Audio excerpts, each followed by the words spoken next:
The champagne flute slipped from my fingers when Victor Martinez announced, "And we're so blessed to have my son's beautiful wife joining us tonight. Olivia knows how to make any room look better." The crystal shattered against the marble floor of the Skyline Hotel's grand ballroom, silencing the buzzing conversations of Miami's hospitality elite. All eyes turned to me, including my husband Daniel's, his expression shifting from pride to confusion as I stepped toward the microphone his father had just relinquished. "Before we jump back in, tell us where you're tuning in from, and if this story touches you, make sure you're subscribed, because tomorrow I've saved something extra special for you." "Thank you for that introduction, Victor," I said, my voice steady despite the storm raging inside me. While I appreciate being acknowledged for my appearance, I should mention that as CEO of Phoenix Capital, I'm actually here tonight because my firm is considering investing in several Miami hospitality ventures. I paused, letting my gaze sweep across the stunned faces of the Martinez family, including, potentially, yours. 10 years of hiding my professional identity from my husband's family ended in 15 seconds, all because my father-in-law couldn't resist introducing me as arm candy at the very industry event where I was scheduled to speak as a keynote investor. I met Daniel Martinez 12 years ago at a tech conference in New York. I was there representing my newly established venture capital firm, Phoenix Capital, which I'd founded after selling my financial technology startup for a sum that had made the Wall Street Journal take notice. Daniel was presenting on innovative marketing strategies for luxury brands. He was charismatic, brilliant, and refreshingly interested in my ideas rather than just my investment portfolio. What drew me to Daniel was how he saw me as an equal, intellectually stimulating and professionally accomplished. During our whirlwind romance, he never seemed threatened by my success or ambition. We discussed business theories over breakfast, debated market trends over dinner, and dreamed of combining our talents to build something meaningful together. When Daniel proposed 6 months later, I was already deeply in love. But the engagement dinner with his family at their flagship Skyline Hotel revealed the first cracks in our perfect partnership. Victor Martinez, the patriarch and founder of Martinez Hospitality Group, spent the entire evening talking about how Daniel would eventually take over the family business, expanding it beyond the 6 boutique hotels they currently operated along the East Coast. And now he's found the perfect wife to stand by his side. Elena, my mother-in-law, had said with a warm but assessing smile. Beautiful, poised, and she'll make gorgeous grandchildren. Not a word about my business acumen, my Stanford MBA, or the company I'd built from scratch. Daniel had squeezed my hand under the table, a silent apology I accepted because I assumed he'd correct their perception over time. He never did. As our wedding approached, a complex business situation emerged that would shape the next decade of our marriage. Phoenix Capital was considering a significant investment in a hotel technology platform that could potentially become a competitor to Martinez Hospitality Group. To avoid any appearance of conflict of interest, my legal team advised establishing a firewall between my professional life and my connection to the Martinez family. Just until the investment cycle is complete, my lawyer had assured me. 2 years, maybe 3. I suggested maintaining my maiden name professionally, keeping my role as CEO of Phoenix Capital separate from my identity as Olivia Martinez. Daniel agreed, seeing it as a simple solution to a temporary problem. "My parents are old-fashioned anyway," he'd said. "They might not understand a wife who's more successful than their son." That temporary arrangement stretched into years. The hotel technology platform flourished, expanding my firm's investments into the hospitality sector in ways that increasingly overlapped with Martinez Hospitality's interests. The firewall became necessary not just legally, but emotionally, as I realized Daniel's family had settled comfortably into viewing me as simply Daniel's wife. When Daniel joined his family's business as marketing director 5 years into our marriage, the separation became even more profound. I recused myself from any investment decisions that might directly affect Martinez Hospitality Group, assigning those to my executive team. Meanwhile, I watched from a distance as Daniel climbed through the family business, his talent for branding and promotion genuinely impressive. At home, Daniel knew I worked in finance and had some investments, but the extent of my success remained vague. I maintained a separate office downtown, conducted virtual meetings when he was at work, and scheduled business trips when he was busy with hotel openings. The compartmentalization became second nature. Olivia Taylor, CEO during business hours.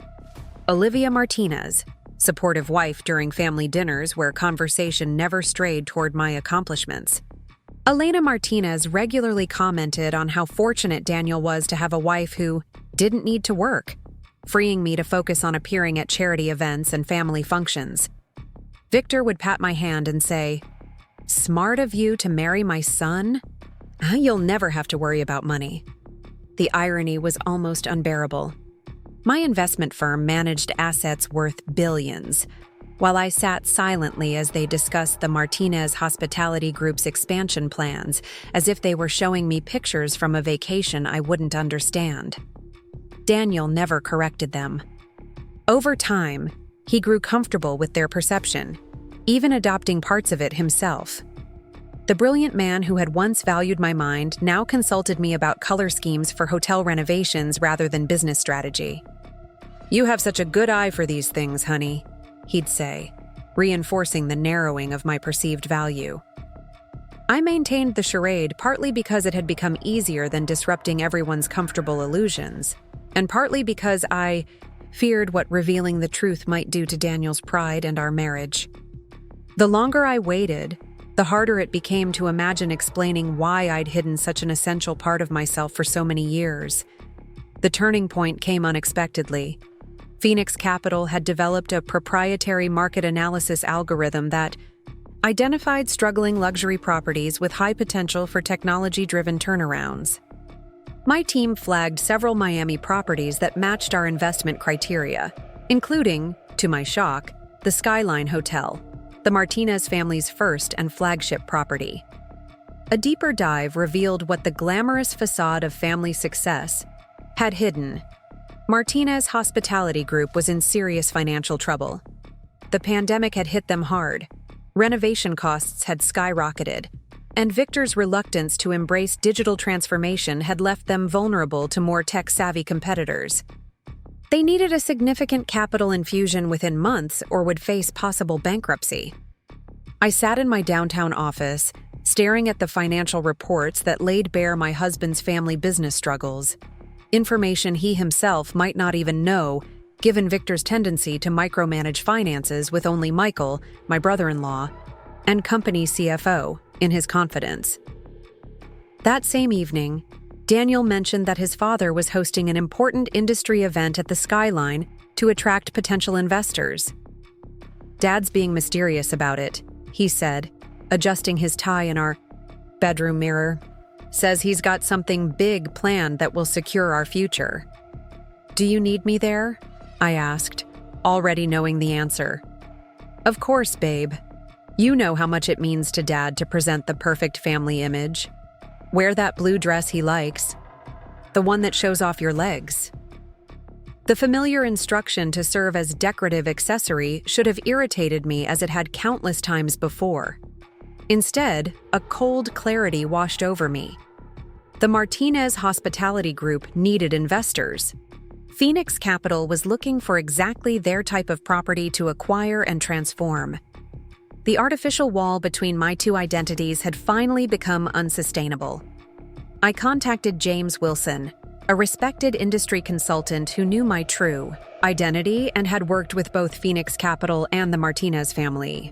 "I need to be added to the speaker lineup at the Skyline event tomorrow night," I explained, under my professional name. "That's going to create some waves, Olivia," he responded cautiously. "It's time for the tide to change, James." The night of the event, I dressed carefully. Not in the blue dress Daniel recommended, but in a tailored white suit that I reserved for closing major deals. I styled my hair in a sleek, professional updo rather than the soft curls the Martinez family preferred. Small rebellions, but symbolically important. Daniel barely noticed the change, preoccupied with last-minute preparations and his father's intensifying anxiety. "Dad's really on edge tonight," he whispered as we entered the ballroom. "These investors could save the company, but he won't admit to anyone how badly we need them." "Maybe he should be more transparent," I suggested. "Investors appreciate honesty about challenges." Daniel squeezed my hand. "That's my practical wife. But business is complicated, honey. Just smile and charm the room while the men handle the details." The casual dismissal, clearly echoing sentiments he'd absorbed from his father, struck deeper than usual. For a decade, I had allowed this diminishment, participating in my own erasure. Tonight, that would end. Preparing and narrating this story took us a lot of time, so if you are enjoying it, subscribe to our channel.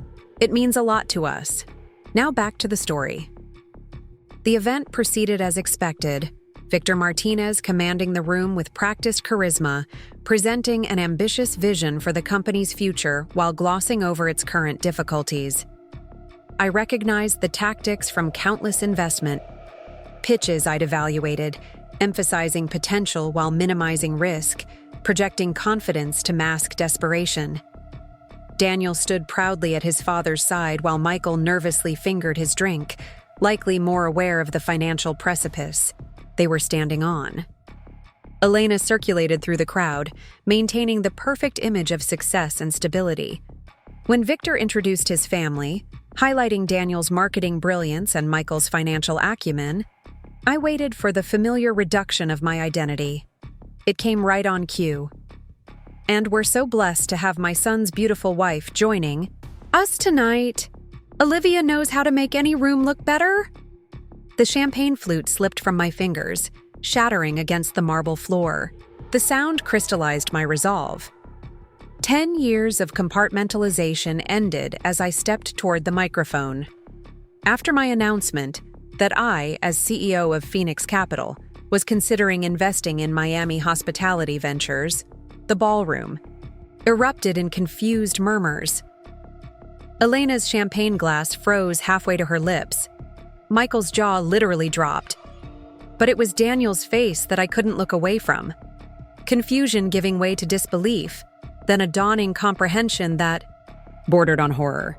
Victor recovered first, his business instincts overriding his shock.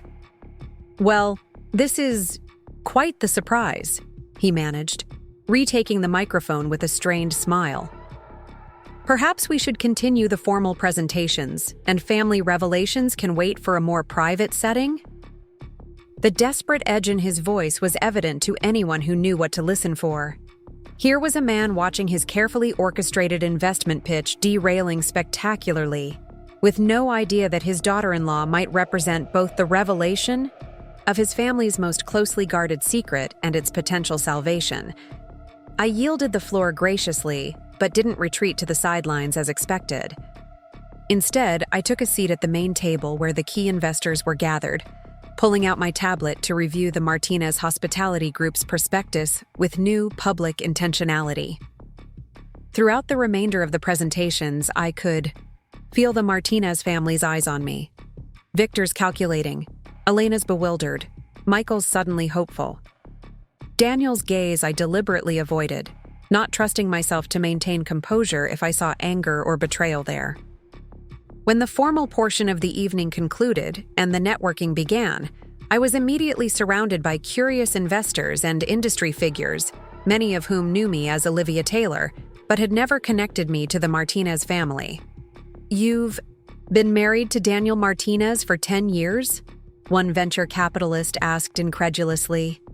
"How did we not know this?" "Professional boundaries," I replied simply. "Until now." I was engaged in a discussion about hotel technology integration when Daniel finally approached, his expression carefully neutral for the benefit of onlookers. "We need to talk," he said quietly, his voice tight. "We absolutely do," I agreed. "But perhaps not when you're still in shock and we're surrounded by potential investors in your family's failing business." His face paled. "You know about the Financial situation. I know everything, Daniel. That's literally my job. Before he could respond, Victor appeared at his side, his public smile firmly in place, though it didn't reach his eyes. Olivia, darling, what an unexpected turn of events. Perhaps we could speak privately, as a family. The word family carried a weight I hadn't felt from him in years. Suddenly, I wasn't just Daniel's decorative wife, but a power player who needed to be managed. Of course, I replied. But first, I have several follow-up questions about your renovation financing that weren't addressed in the presentation. Victor's smile tightened. Michael handles those details. Then perhaps Michael should join us. The four of us, Victor, Daniel, Michael, and I, found our way to the hotel's private conference room, trailed by Elena, who inserted herself into the group without invitation. As soon as the door closed, the facade crumbled. "What the hell is going on?" Victor demanded, his patriarch's authority suddenly uncertain. "You're CEO of Phoenix Capital? Since when?" "Since I founded it 12 years ago," I replied calmly, taking a seat at the head of the conference table rather than my usual position beside Daniel. "Before I met Daniel." "And you never thought to mention this?" Elena asked, her voice rising with indignation. "I did mention it, repeatedly, in the beginning." I looked directly at Daniel. But it became clear that my professional identity didn't fit with the Martinez family narrative, so eventually I stopped trying to correct the misconception. Daniel ran a hand through his perfectly styled hair, a gesture I recognized as signaling deep distress. "You run a billion-dollar investment firm all this time?" "Yes, but our prenup. Your disclosed assets were nowhere near." "The prenuptial agreement was with Olivia Martinez," I interrupted gently. "My professional assets remain under my maiden name, Olivia Taylor, in a separate legal structure." Michael, always the quickest, with financial implications, leaned forward.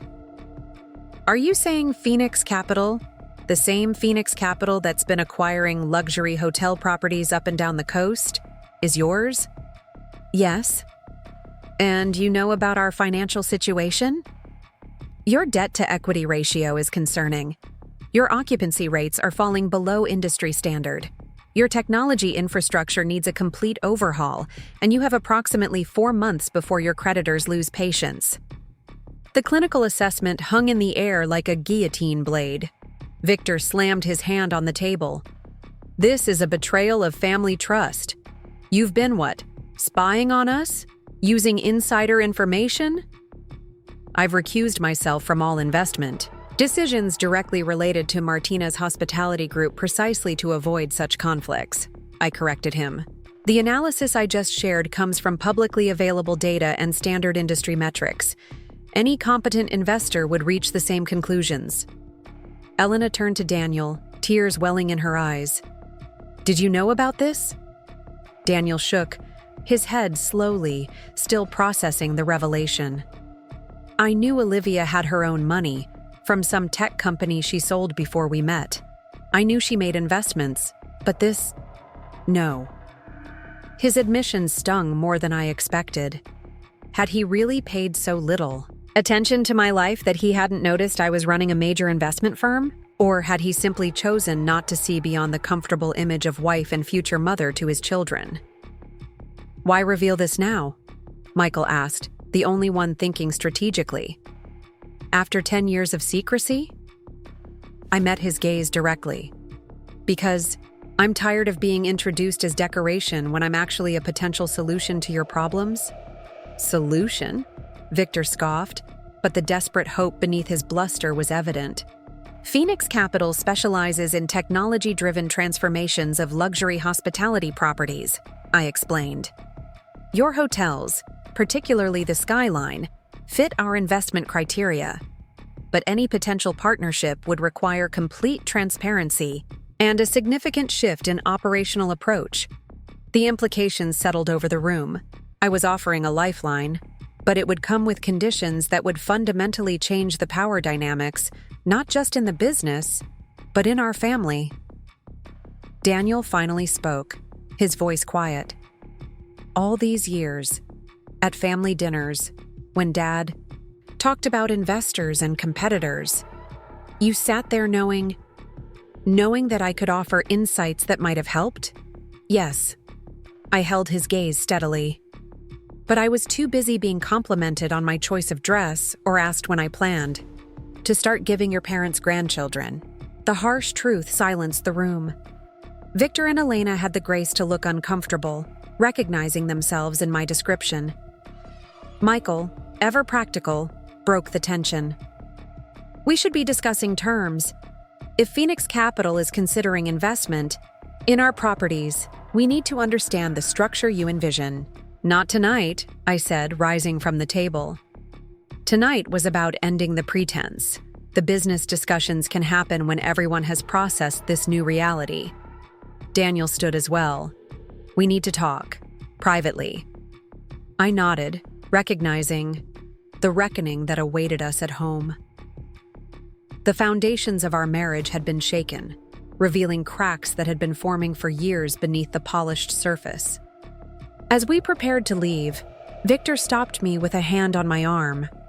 The gesture, once paternal and dismissive, now held a new hesitancy. You could have told us, he said, a hint of accusation still in his voice. I considered his words carefully before responding. I could have insisted you see me, there's a difference. In the car ride home, Daniel remained silent, his knuckles white against the steering wheel. I made no attempt to fill the silence, allowing him space to process the evening's revelations. This conversation would determine whether our marriage could evolve into something authentic or whether the carefully constructed illusion had been all that held us together. The truth was finally out. I wasn't just a trophy wife being admired for how I completed the perfect Martinez family portrait. I was Olivia Taylor, CEO of Phoenix Capital, potential savior of the business they had never thought I was capable of understanding. Now we would discover whether my husband had married me for who I truly was, or for who he and his family had wanted me to be. The silence in our Brickell Heights penthouse was deafening as we stepped through the door. Daniel immediately loosened his tie with uncharacteristic roughness and headed straight for the bar cart in our living room. I watched as he poured himself a generous measure of the expensive scotch his father had given him when he became marketing director, a symbolic torch passing that now seemed hollow in light of the company's precarious position. I slipped off my heels and moved to the floor-to-ceiling windows that showcased Miami's glittering skyline, giving Daniel the space he clearly needed. When he finally spoke, his voice was unnervingly controlled. 10 years. He swirled the amber liquid in his glass. 10 years of marriage, and I've been living with a stranger. I turned to face him, remaining calm despite the accusation.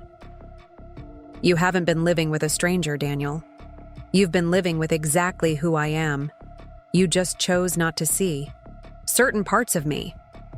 That's not fair, he snapped, downing his drink.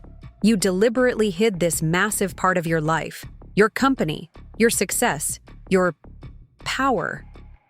The way he said the last word carried a weight of realization. At first, it was for legal reasons, I reminded him. The conflict of interest with the hotel technology platform. That was 10 years ago. The investment cycle you mentioned should have been completed years ago. He was right, of course. The justification had expired long before the habit of compartmentalization had. I moved away from the window, taking a seat on our Italian leather sofa, but deliberately not sitting too close to him. When did you plan to tell me? Daniel demanded. Or was I just going to spend our entire marriage in the dark about who I actually married? I tried to tell you in the beginning, I said quietly. Do you remember our first Christmas with your parents? I mentioned a major acquisition my firm had completed, and your mother asked if my little hobby was keeping me busy while you were working such long hours. You laughed, Daniel. You squeezed my hand and changed the subject. His brow furrowed as he struggled to recall the incident. That hardly seems... Then there was the Morgan wedding. I continued. Your father introduced me to his golf buddies as Daniel's wife. She used to work in finance, but now she's focused on supporting his career. I corrected him, mentioned I was actually running an investment firm, and later that night you asked me not to embarrass your father in front of his friends. Daniel set his glass down with a sharp click against the marble side table. You're making it sound like I deliberately suppressed your career. Not deliberately, no. But you became comfortable with their perception of me, and eventually you adopted it too. I leaned forward, willing him to understand. When was the last time you asked me about my work, Daniel?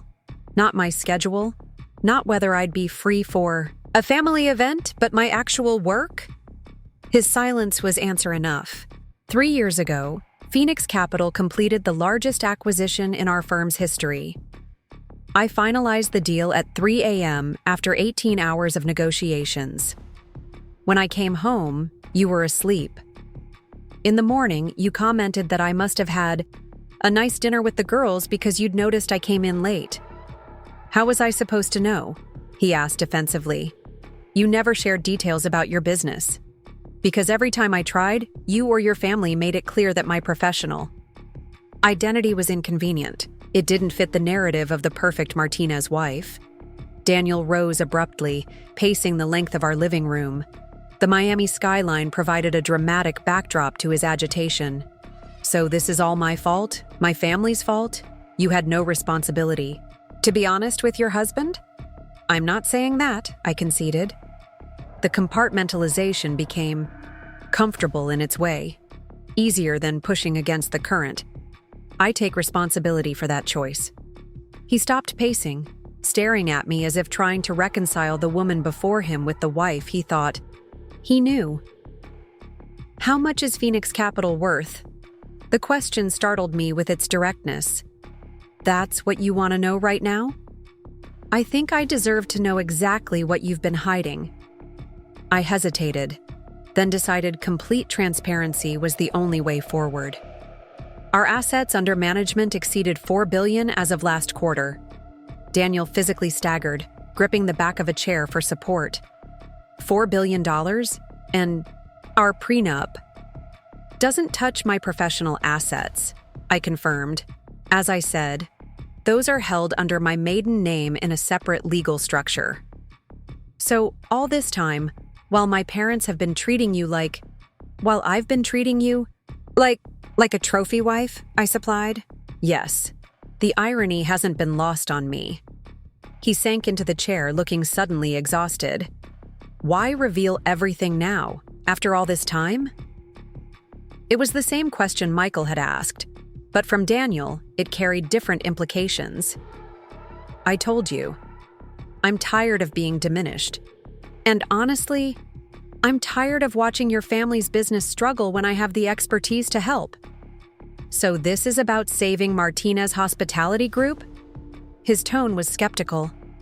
It's about integration, I corrected him. I'm tired of living a divided life. Olivia Taylor in the boardroom, Olivia Martinez at family dinners. I want to be whole, Daniel. One person, not two. And if I can't accept that? If my family can't accept that? The question hung in the air between us, heavy, with consequence. I'd asked myself the same thing countless times in recent weeks. Then we have deeper problems than I realized, I said softly. Daniel's phone buzzed insistently, a succession of texts that we both knew would be from his family. He checked the screen with a grimace. Dad wants an emergency family meeting tomorrow morning at the Skyline, 8 a.m. Of course he does. I wasn't surprised. Victor Martinez had built his business by controlling narratives and managing crises swiftly. Will you come? Daniel asked, and I heard the vulnerability beneath the question. As your wife or as CEO of Phoenix Capital? He looked at me for a long moment.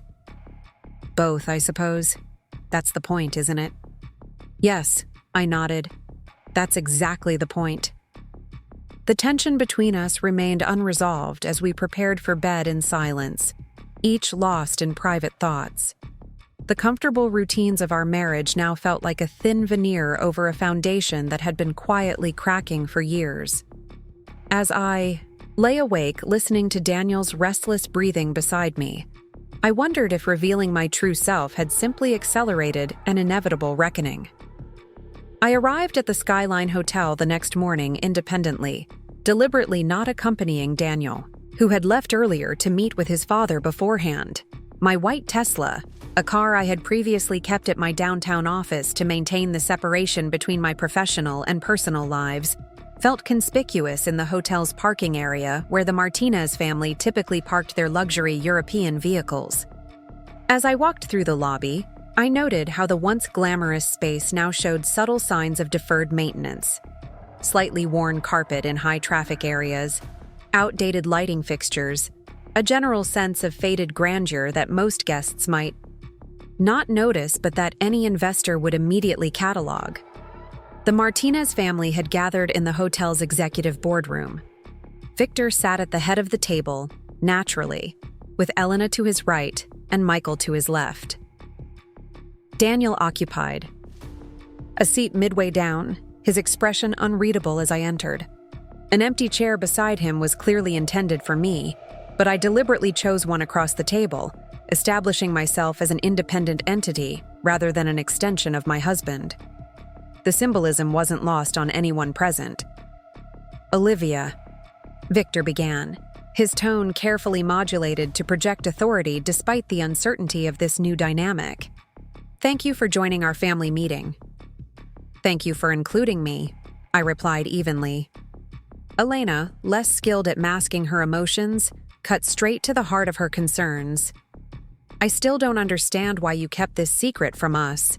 From Daniel. "What kind of marriage is built on such deception?" "Mom," Daniel interjected, but I raised a hand to indicate I would address her question. "I've had the same question, Elena. What kind of marriage is built on requiring one partner to diminish themselves to maintain the other's comfort?" I kept my tone gentle but firm. "What kind of family dynamic requires a daughter-in-law to pretend she's less accomplished than she is to preserve harmony?" Elena flushed, glancing toward Victor as if expecting him to come to her defense. He cleared his throat instead, redirecting the conversation to safer territory. "We've discussed the situation as a family this morning," he said, gesturing to include Daniel and Michael. "While the manner of revelation was unexpected, we recognize that your position with Phoenix Capital potentially creates an opportunity for Martinez Hospitality Group." The pragmatism was so characteristic of Victor that I nearly smiled. Crisis converted to opportunity in under 12 hours. "I'd like to understand the full extent of our financial situation," I said, directing my question to Michael. "From a comprehensive perspective, not just the version presented to potential investors last night." Michael glanced at his father, receiving a terse nod of permission before opening his laptop. "We're carrying approximately $145 million in debt across the property portfolio," he began, his financial training evident in his detached delivery of bad news. "The Skyline alone needs about $30 million in renovations to remain competitive in the luxury market. Our occupancy rates have dropped 18% in the past 2 years. Cash reserves?" I asked. "Enough for 4 months of operations at current burn rate." I nodded, having suspected as much from my external analysis. "And your technology infrastructure?" Michael grimaced. "Outdated by about a decade. We've patched and maintained, but haven't implemented any significant upgrades since 2015. "Because they're expensive and unnecessary," Victor interjected. "Our guests come for the personal touch, not to check in on some soulless app." I turned to face my father-in-law directly. "With respect, Victor, that perspective is precisely why you're losing market share to newer properties. Today's luxury, travelers expect both the personal touch and technological convenience. They're not mutually exclusive." Elena shifted uncomfortably. "This all sounds very clinical. We're discussing our family legacy, not some investment property to be flipped." I understand that, I assured her. Which is why any involvement from Phoenix Capital would be structured as a partnership, not an acquisition. The Martinez name and heritage are valuable assets in themselves. Victor leaned forward, his business instincts engaged despite his personal discomfort with the situation. What exactly are you proposing? Phoenix Capital would provide the necessary capital for renovations, technology upgrades, and operational stabilization, I explained. In return, we'd receive an ownership stake and implementation of our hospitality management systems. The Martinez family would maintain majority control and continue as the public face of the brand. What size ownership stake? Michael asked, always attentive to the financial details. 40% would be standard for the level of investment required. Victor bristled visibly. 40%? This business has been fully family-owned for 3 generations, and it's currently at risk of being lost entirely within this generation, I countered gently. 40% with a clear path for the family to repurchase a portion of that stake once profitability is restored. Daniel, who had remained surprisingly quiet throughout the exchange, finally spoke. What would happen to current leadership? Positions? The question revealed his central concern, whether his own role in the company might be diminished or eliminated under new ownership. Day-to-day operations would continue largely as they are, with additional support from Phoenix Capital's hospitality technology team, I explained. Your marketing expertise would remain essential, Daniel. In fact, rebranding the renovated properties would become a priority project. Some of the tension visibly left his shoulders, though wariness remained in his expression. This all sounds very generous, Victor said, suspicion evident in his tone. What's Phoenix Capital's real interest here? The Martinez properties aren't large enough to move the needle for a firm with billions under management. It was a fair question, and one I'd anticipated. 3 reasons, I replied. First, we believe in the underlying value of these properties, particularly given their locations. Second, we're expanding our hospitality technology platform and need showcase implementations. And third, I paused, meeting each of their gazes in turn.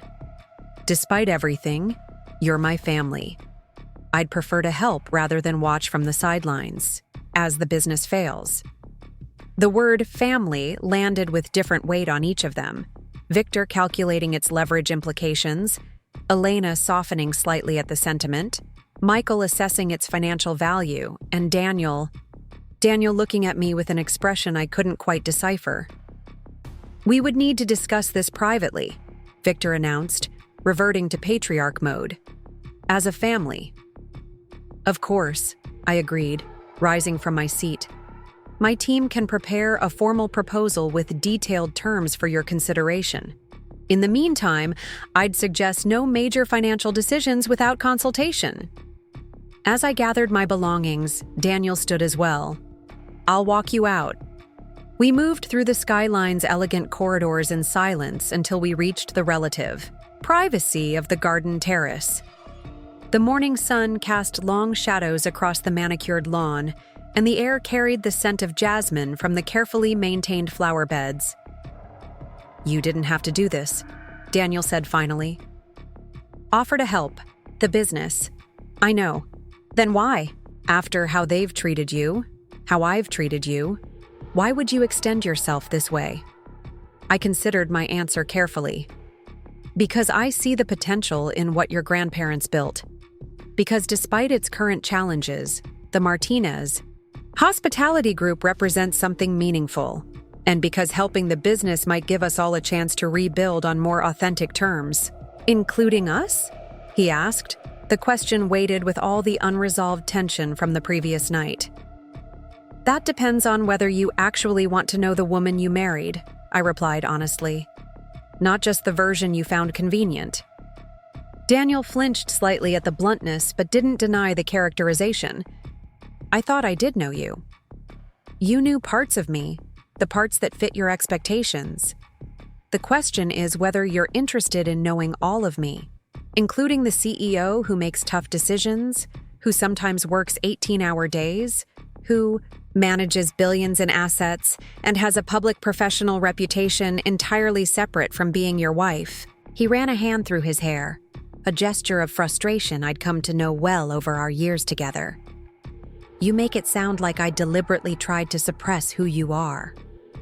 Not deliberately, I acknowledged, but convenience can be its own form of suppression, Daniel. It was easier for everyone if I was just your wife, not a successful executive in my own right. And if I want to know the whole you now? If I want to try? The vulnerability in his question touched something in me that all the anger and frustration of the past 24 hours hadn't reached. Then we start over, I said simply. Not as Daniel Martinez and his supportive wife, but as two professionals, with independent identities who choose to build a life together. And the business? He asked. Would your offer still stand if we decided to separate? The question surprised me. Not that he would consider separation after such a profound breach of trust, but that he would explicitly connect it to the business proposition. Yes, I confirmed. My assessment of the Martinez properties is based on their investment potential, not my marital status. That's the kind of compartmentalization that's appropriate in business. He nodded slowly, processing this separation of personal and professional considerations. I need time to think about everything. I understand. And I did. The revelation had upended not just his perception of me, but of himself, his role in our marriage, his place in his family's business, perhaps even his understanding of success and value. For what it's worth, he added hesitantly, I am proud of what you've built, now that I know about it. The sentiment was genuine, if belated. Thank you. That means more than you might realize. As I turned to leave, Daniel called after me. Olivia, Dad will never agree to 40%. He'll counter at 25. I smiled, recognizing the olive branch for what it was, Daniel offering insider information as a gesture of new partnership. I know. I built in negotiation room. 32% is the actual target. His surprised laugh followed me across the terrace, a sound I hadn't heard in longer than I cared to admit. Perhaps there was hope for us yet, though the path forward would require dismantling years of accumulated patterns and expectations on both sides. Back at my downtown office overlooking Biscayne Bay, I found my best friend and tech entrepreneur Sophia Chen waiting in my private conference room. Her presence was no accident. I had texted her last night after the revelation at the Skyline event, knowing I would need her perspective today. So, she said, studying my expression as I entered, judging by the fact that you're here instead of hiding a body in the Everglades, I'm guessing the family meeting went better than expected? I laughed despite myself, grateful for her characteristic bluntness. No homicides yet, though it was touch and go with my mother-in-law for a minute there. And Daniel? The question carried all the concern of someone who had listened to years of my carefully edited descriptions of marital compromise. Processing, I said, collapsing into the chair across from her. Understandably. 10 years is a long time to maintain that kind of division, Sophia observed without judgment. She had been one of the few people who knew both sides of my life, having been my friend since business school and having met Daniel at our wedding. Too long, I admitted. I'm not sure our marriage can recover from it, honestly. There's a difference between privacy and living a double life, and somewhere along the way, I crossed that line. Sophia leaned forward. From where I'm sitting, you both crossed lines. You by maintaining the separation, him by being so comfortable, with a diminished version of you that he never questioned it. She was right, of course. The situation had required both of our participation to sustain for so many years. The real question, Sophia continued, is whether you want to salvage the marriage. Not the business deal, that's straightforward enough. But the relationship? Is there enough foundation left once you strip away all the pretense? It was the question I had been avoiding since the moment the champagne glass shattered on the ballroom floor. Did I still love Daniel Martinez? Not the man who had introduced me as his beautiful wife to business associates, but the man I had fallen in love with 12 years ago. The one who had once valued my mind as much as any other aspect of me? I don't know, I admitted. The uncertainty itself, a kind of freedom after years of careful navigation around unacknowledged truths. I think that depends on whether the Daniel I married still exists beneath all the Martinez family expectations, and whether he's willing to see me, really see me, for the first time in years. Sophia nodded, understanding the complexity of what lay ahead. Well, the truth is out there now. No more hiding, no more pretending. Whatever happens next will at least be authentic. Authenticity.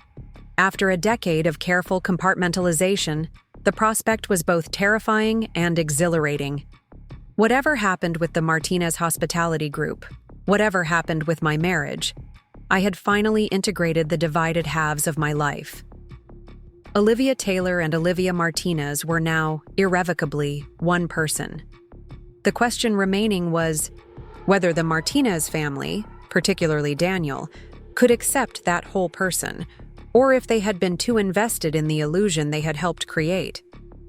3 weeks after the revelation at the Skyline Hotel, I sat in my downtown office reviewing the final draft of Phoenix Capital's formal investment proposal for Martinez Hospitality Group. My team had conducted extensive due diligence, analyzing everything from property valuations to competitive positioning in each market. The findings confirmed my initial assessment. The business had solid bones, but required significant modernization and strategic repositioning to return to profitability. The proposal outlined a $50 million capital injection in exchange for a 32% equity stake, exactly the target I had mentioned to Daniel, with clear performance milestones that would allow the Martinez family to repurchase up to 7% over 5 years if specific financial targets were met. The terms were fair, perhaps even generous given the company's precarious position, but I had insisted on structuring the deal to preserve the family's control and dignity. This wasn't about conquest, it was about restoration. A soft knock at my door interrupted my review. My assistant, Lucia, appeared with an uncharacteristically hesitant expression. "Mrs. Martinez is here to see you." For a moment, I thought she meant Elena, which would have been surprising enough. Then I realized she meant me, a role I had kept so separate from this office that my own assistant was uncomfortable using my married name in this context. "Daniel?" I asked, assuming my husband had decided to visit my professional domain for the first time. "No," Lucia clarified. "Elena Martinez, your mother-in-law." The surprise must have shown on my face. Elena had never visited my office, had never even asked for its address in 10 years of knowing me. "Please send her in." I quickly closed the investment proposal on my screen and stood as Elena entered. She was impeccably dressed as always, her Chanel suit and perfectly coiffed hair a uniform of wealthy Miami matrons. Yet something in her demeanor seemed different, less assured perhaps than her usual confident bearing. "Olivia," she greeted me, taking in the expansive corner office with its floor-to-ceiling views of Biscayne Bay. "This is impressive." "Thank you," I replied, gesturing toward the sitting area rather than keeping the desk between us. "Can I offer you something? To drink? Coffee? Water?" "No, thank you." She perched on the edge of one of the leather chairs, her handbag clutched tightly in her lap. "I won't take much of your time. I know you must be busy." The acknowledgement of my professional commitments, something she had never previously considered, was itself remarkable. "I came because—" She hesitated, clearly uncomfortable. "I wanted to speak with you directly, without Victor or the boys present." "Of course." I sat across from her, giving her my full attention. Elena looked around the office again, her gaze lingering on the various industry awards displayed on a credenza, the framed Financial Times article about Phoenix Capital's innovative investment approach, the subtle signifiers of power and success that I had built entirely independent of the Martinez name. "You know, when Daniel first introduced you, I was so relieved," she began, her voice softer than I had ever heard it. "You were beautiful, poised, educated, everything I had hoped for in a daughter-in-law. But most importantly, you seemed uncomplicated." The characterization was so far from my actual personality that I nearly laughed, but Elena's serious expression kept me silent. "Victor built this business from what his parents left him," she continued. "Tripled its size, established the Martinez name as synonymous with luxury hospitality in Florida. Do you know what that required of me?" The question seemed rhetorical, but she paused as if genuinely expecting an answer.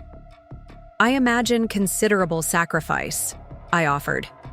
Elena nodded, a flash of surprise crossing her features at my understanding. "I had a degree in interior design when we married, had dreams of starting my own firm. But the business needed Victor's full attention, which meant our family needed mine. So I redesigned hotel spaces instead of pursuing clients, hosted business, dinners instead of professional networking events, raised our sons to take over the company instead of encouraging them to find their own paths." This glimpse into Elena's abandoned ambitions caught me off guard. In 10 years, she had never mentioned her own professional training or aspirations. "When Daniel brought you home, I saw the same future for you," she admitted. "The supportive wife who sets aside her own ambitions for the greater good of the family business. I never asked what you might be sacrificing because, frankly, I didn't want to know. It was easier to believe you were exactly what you appeared to be."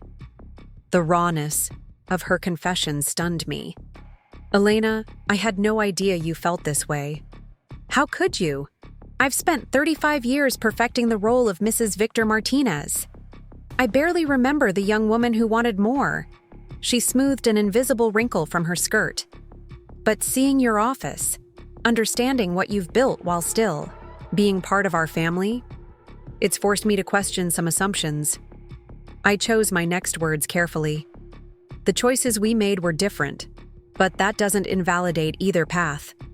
You helped build something significant with Victor." "Did I?" she asked sharply. "Or did I simply stand by while Victor built it, offering the right smile at the right moment, producing airs, maintaining the appropriate image? And now that it's in danger, what exactly can I contribute to saving it?" The bitterness in her tone revealed depths of frustration I had never suspected lurked beneath her polished exterior. "You're an integral part of the Martinez brand," I said truthfully. "The personal touches in the properties, the attention to guest experience, those elements have your influence all over them." Elena waved this away dismissively. "Window dressing, not the substance of the business. Not like what you bring to the table with Phoenix Capital." She met my gaze directly. "I came here today because I wanted to see for myself what you've built, and to tell you something Victor and the boys don't know yet." I waited, unsure what revelation could possibly follow her already surprising vulnerability. "I'm going to support your investment proposal," she said firmly, regardless of Victor's objections or conditions.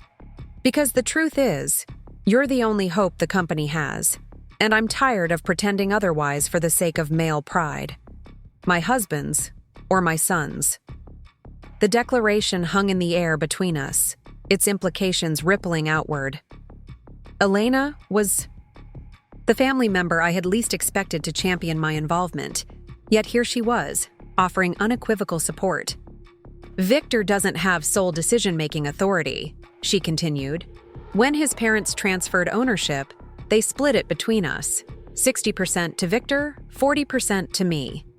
A detail he prefers not to emphasize in family discussions, but legally significant. Nonetheless, this was new information that even my due diligence team hadn't uncovered. A private arrangement within the family's legal structure that gave Elena considerably more power than she'd typically exercised. If necessary, she concluded, I'm prepared to vote my shares in favor of Phoenix Capital's proposal, regardless of Victor's position. The implications were significant. With her 40% and the support of either Daniel or Michael, the proposal could move forward even against Victor's wishes. "Why tell me this?" I asked. "Why not raise it at the family meeting when we discuss the proposal?" Elena's perfectly manicured fingers tightened around her handbag. "Because this isn't just about business. It's about legacy and truth and the kind of family we want to be moving forward." She looked around my office once more. "You've managed to build this empire without sacrificing your marriage. At least, not entirely. That suggests there might be another way, a third path I never saw." "There have been sacrifices," I acknowledged. "The compartmentalization itself was a kind of sacrifice, of authenticity, of wholeness." "Still," Elena insisted, "you found a way to be more than just someone's wife. I need to know that the company will survive, yes, but I also need to know that the next generation of Martinez women won't have to make the same choices I did. That includes any daughters or granddaughters that might come along." The sentiment touched me unexpectedly. Despite our differences and the often strained nature of our relationship, Elena was, in her way, trying to ensure a better future not just for the business, but for the women connected to it. "The proposal will be ready tomorrow," I told her. "I'll make sure you receive a copy directly, not just through Victor." "Thank you." She rose to leave, then hesitated. "One more thing. Daniel, he's struggling. Not just with your revelation, but with what it reflects about him, that he could be so blind to who his wife truly is. His pride is wounded, yes, but deeper than that, I think he's questioning everything he thought he knew." The insight into my husband's state of mind was something I had been seeking unsuccessfully for weeks. Since the family meeting at the Skyline, Daniel had maintained a polite distance, sleeping in our guest room and immersing himself in work. Our conversations had been limited to practical matters and occasional superficial check-ins. I had respected his need for space, but increasingly wondered whether he was processing or simply withdrawing. "He loved you from the beginning for your mind, your ambition," Elena continued, surprising me again with her perception. It was one of the things that worried Victor initially, that Daniel was marrying someone who might pull him away from the family business toward her own pursuits. Somehow, over the years, we all forgot that, including Daniel. Perhaps including you. With that unsettling observation, she nodded a farewell and moved toward the door, pausing with her hand on the handle. "I've spent too many years being decorative, Olivia. I won't spend my remaining ones watching everything we built crumble, because we were too proud to accept help from the one person who might actually save it." After she left, I sat motionless, absorbing the implications of our conversation. Elena Martinez, the woman I had always perceived as the epitome of traditional wife and mother, the standard bearer of the very role I had resisted, had just revealed herself to be far more complex than I had ever imagined. Her support for my proposal represented not just a business decision, but a personal reckoning with choices made and opportunities abandoned over decades. It was a sobering reminder that I wasn't the only one who had been compartmentalizing aspects of myself. Perhaps we all constructed careful facades, revealing only the parts of ourselves we believed others wanted or needed to see. The investment proposal presentation was scheduled for the following afternoon at the Martinez Hospitality Group's corporate offices, adjacent to the Skyline Hotel. I arrived early, accompanied by 2 members of my executive team who would help address the technical aspects of the hospitality technology platform we were proposing to implement. Daniel was already there, reviewing marketing materials at the conference table. He looked up as I entered, his expression carefully neutral, though I detected shadows under his eyes suggesting restless nights that mirrored my own.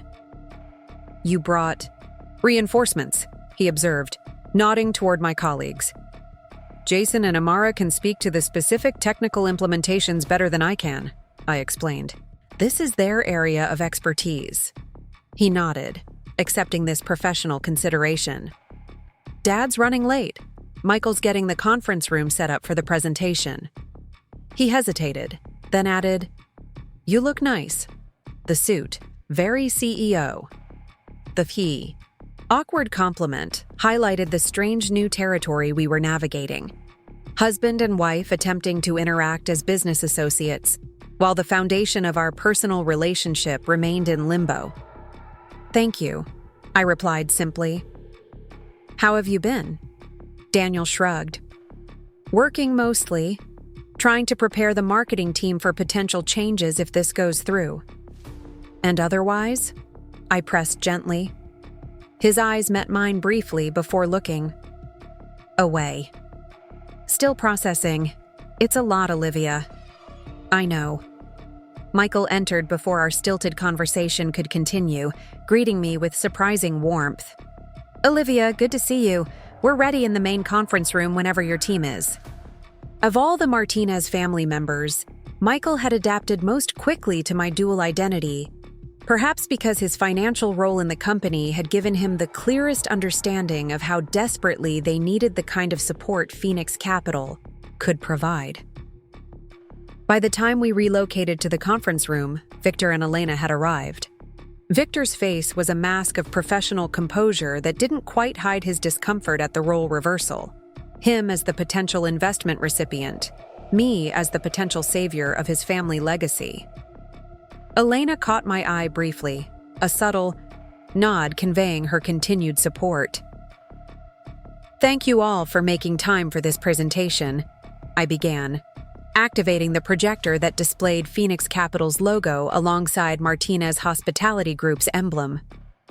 "What we're proposing today is not a standard investment but a strategic partnership designed to preserve what makes the Martinez properties special while enhancing their competitive position in today's market." For the next 40 minutes, my team and I outlined the proposal in detail: the capital structure, the technology implementation timeline, the marketing repositioning strategy, the operational efficiencies we believed could be achieved, and the resulting projected financial outcomes. We were careful to emphasize preservation of the Martinez brand identity and family leadership throughout. When we concluded, Victor leaned forward, his expression giving nothing away. "You've clearly put considerable thought into this proposal. I have some questions about the equity structure." "Of course," I responded, prepared for this focus. 32% is substantial for a company that has been family-owned since its inception, he noted. "What justifies such a significant stake?" "The level of capital required, coupled with the implementation costs of the technology platform and the risk profile of the current financial situation," I explained. "However, we've included the performance-based equity recovery provision specifically to address this concern. As profitability returns, the family can reclaim up to 7%, bringing Phoenix Capital's long-term stake down to 25%. Victor nodded slowly, processing this. "And control of day-to-day operations?" "Remains with current management, with the addition of a technology integration team during implementation and 2 seats on the board for Phoenix Capital representatives." Michael interjected with his own question about debt restructuring, which Jason addressed in detail. Daniel followed with inquiries about the marketing repositioning strategy, and I was pleased to note he engaged with Amara as a fellow professional, his questions thoughtful and focused on substantive concerns rather than territorial defensiveness. Throughout the exchange, Elena remained uncharacteristically quiet, observing the dynamics with newfound attentiveness. When the technical questions subsided, she finally spoke. "What happens if we decline this proposal, Olivia? What's your assessment of the company's prospects without this partnership?" Her direct question silenced the room. Victor shifted uncomfortably, clearly displeased with her willingness to acknowledge vulnerability so explicitly. "Based on our analysis," I answered honestly, "without significant capital injection and strategic repositioning, Martinez Hospitality Group would likely need to sell at least 2 properties within 6 months to service existing debt.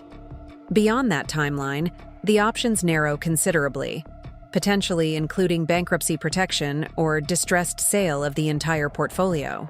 The blunt assessment hung in the air. Michael nodded grimly, having obviously reached similar conclusions himself. Daniel's jaw tightened, but he didn't dispute the projection. Victor stared at the proposal document before him, his expression unreadable. "I believe we should accept the proposal," Elena said into the silence, her voice firm. "Phoenix Capital's terms are fair. The partnership preserves family involvement. And frankly, we need both the capital and the expertise Olivia's team brings to the table." Victor's head snapped up, surprise evident at his wife's direct advocacy.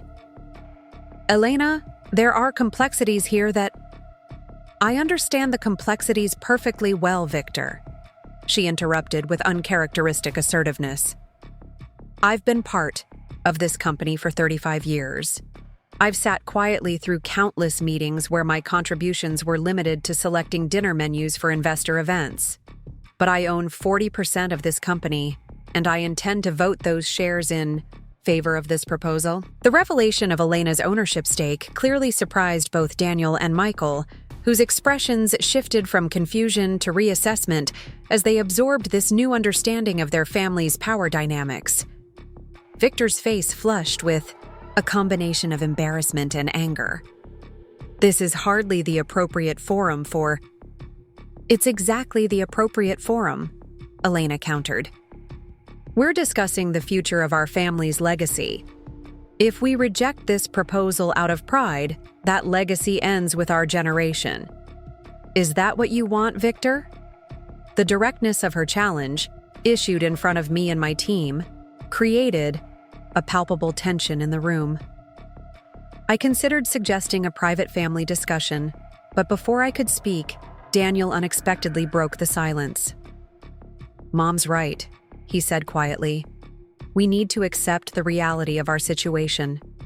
Phoenix Capital's proposal offers a path forward that preserves what matters most: the Martinez name, our connection to the properties, our ability to rebuild. Pride is a luxury we literally cannot afford right now." His support, coming after weeks of emotional distance, caught me by surprise. Our eyes met briefly across the conference table, and I saw something shift in his expression. A complexity of emotion that suggested our personal reckoning was far from resolved, but perhaps not as hopeless as I had begun to fear. Michael quickly aligned himself with his mother and brother. "The financial projections support this partnership. We've explored other options, and none offer comparable terms or preservation of family involvement. I vote yes."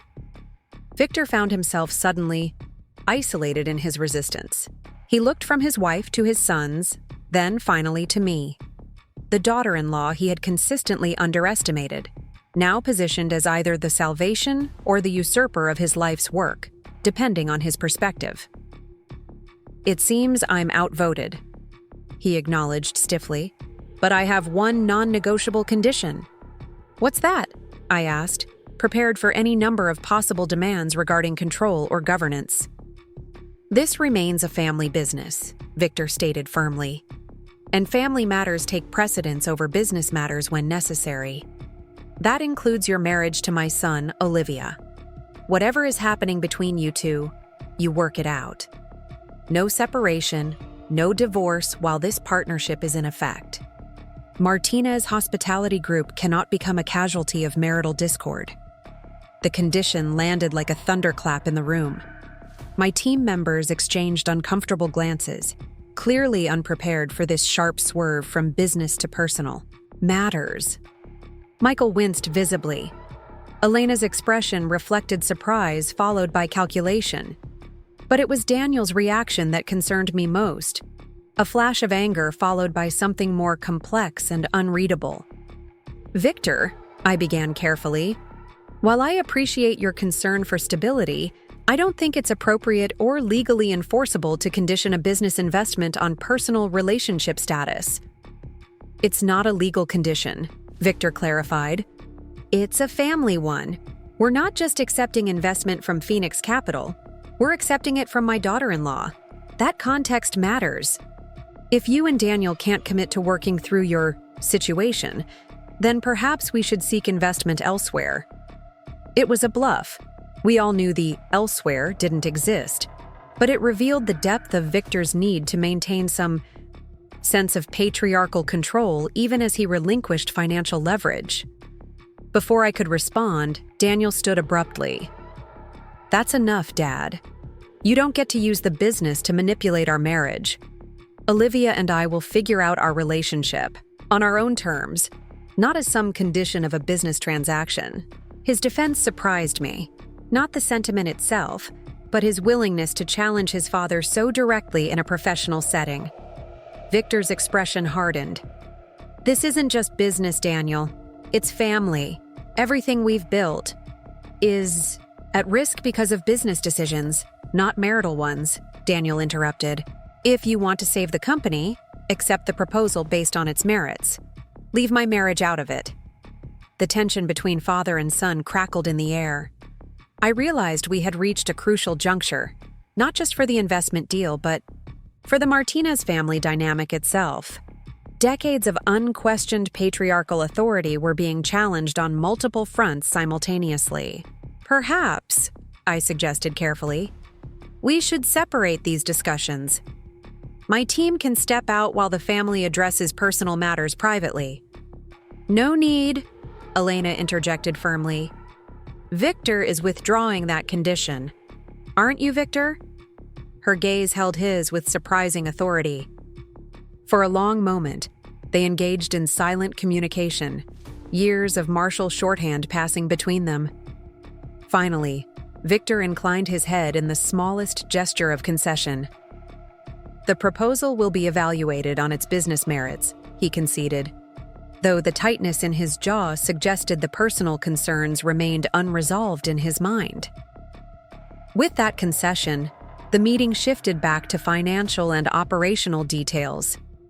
As my team addressed final questions about implementation timelines and technology integration, I found myself watching Daniel with new interest.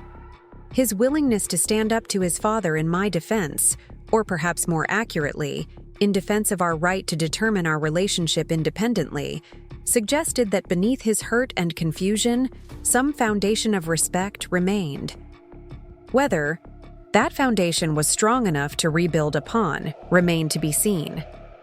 As the meeting concluded with a tentative agreement to move forward, subject to final legal review, I realized we had reached a turning point in multiple dimensions simultaneously. The Martinez Hospitality Group was embarking on a new chapter that would fundamentally transform its operations and positioning. The Martinez family power dynamic was shifting in ways that would permanently alter their relationships with each other. And my connection to all of it, both professionally as an investor and personally as Daniel's wife, was evolving into something none of us could have predicted even a month ago. Whether these transformations would ultimately strengthen or fracture the complex web of business and family relationships remained uncertain. But one thing was clear: there would be no returning to the comfortable illusions that had defined the past decade. For better or worse, truth had emerged as the new currency in both boardroom and living room, and none of us could afford to be bankrupt in it again. 2 months after the investment deal was finalized, Miami's hospitality industry was abuzz with rumors about the transformation underway at the Martinez properties. Construction crews had become a constant presence at the Skyline Hotel, renovating, one floor at a time to minimize disruption to guests. The lobby had already undergone a striking metamorphosis. The dated gold fixtures and heavy draperies replaced with a contemporary design that honored the building's Art Deco heritage while introducing modern elements that appealed to younger luxury travelers. I stood in the center of the newly renovated space, taking in the subtle lighting that highlighted original architectural details we'd uncovered during demolition, the locally commissioned artwork that told the story of Miami's evolution, and the sleek technology interfaces that allowed for seamless check-in while preserving the personal touch of attentive staff. The changes were significant yet respectful, exactly the balance I had envisioned when structuring Phoenix Capital's investment approach. "What do you think?" Daniel's voice came from behind me, a hint of professional pride evident in his tone. As marketing director, He had been deeply involved in repositioning the hotel's brand identity, working closely with the design team to ensure visual cohesion between the physical space and the new digital presence. "It's remarkable," I answered honestly, turning to face him. "You've managed to create something fresh that still feels connected to the hotel's history." He accepted the compliment with a nod, his expression more relaxed than it had been in months. "The guest feedback has been overwhelmingly positive.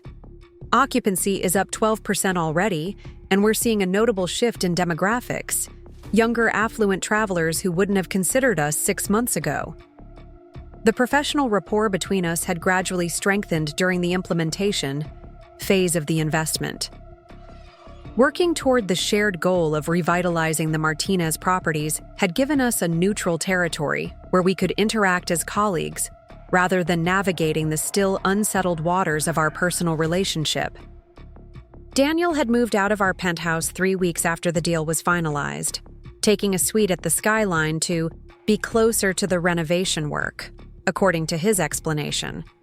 I hadn't pushed against the separation, recognizing that we both needed space to reevaluate what we wanted from our marriage now that the compartmentalization had ended. "The technology integration is ahead of schedule," I noted, gesturing toward the discrete digital display that showed current occupancy, restaurant reservations, and staff deployment, information previously managed through cumbersome manual systems. Michael seems to have fully embraced the operational changes. "He has," Daniel confirmed with a hint of surprise. "It turns out my brother has been quietly frustrated with Dad's resistance to modernization for years. Now he's like a kid with new toys, exploring every feature of the management system." "And Victor?" I asked carefully. My father-in-law had maintained a cool professional distance since the investment, fulfilling his obligations under the partnership agreement, but making his continued discomfort evident in subtle ways. Daniel's expression tightened slightly. "He's adjusting. Spends more time at the Tampa property these days, overseeing the renovation planning there. I think it's easier for him to accept the changes when he doesn't have to watch them happening to his flagship." We walked together through the lobby toward the hotel's signature restaurant, which was undergoing its own transformation under the guidance of a rising star chef Phoenix Capital had helped recruit. The construction barriers featured elegant graphics showcasing the upcoming concept, a modern interpretation of traditional Cuban cuisine that honored the Martinez family heritage while appealing to contemporary tastes. "Elena seems to be thriving," I observed, noting the restaurant renderings that showed subtle design elements I recognized from conversations with my mother-in-law. "Her background in interior design is finally being utilized." "Mom has been surprisingly engaged," Daniel agreed. "She's attending planning meetings, contributing ideas, even challenging the architects on certain elements. Dad doesn't quite know what to make of it." The shift in Elena's involvement had been one of the most unexpected developments following the investment. After our private conversation in my office, she had gradually reclaimed her professional identity, initially offering tentative suggestions about aesthetic considerations, but increasingly asserting her expertise as her confidence grew. The design team had quickly recognized her valuable perspective, incorporating many of her ideas into the renovation plans. "She mentioned she might take some courses to update her design knowledge," Daniel added. "Said something about being rusty after 35 years of choosing flower arrangements instead of furniture layouts." The subtle dig at the limited role she had previously occupied in the family business wasn't lost on either of us. Elena's evolution mirrored aspects of my own journey toward integration, a woman reclaiming parts of herself long subordinated to family expectations. As we reached the temporary walls surrounding the restaurant construction, Daniel hesitated, then gestured toward the hotel's garden terrace. "Do you have time for coffee? There's something I'd like to discuss." The formal request, so different from how we would have casually interacted in the past, underscored the careful distance we had maintained in recent weeks. "Of course." The terrace was quiet at mid-morning, offering privacy among lush tropical plantings that had been refreshed but not fundamentally altered in the renovation. A server recognized Daniel immediately, bringing coffee without being asked. His usual black, mine with almond milk. A small detail that highlighted the strange limbo of our relationship. Separated but not divorced, estranged but not enemies. Still connected by a decade of shared history, and now by business interests as well. Once we were alone, Daniel seemed to struggle with how to begin.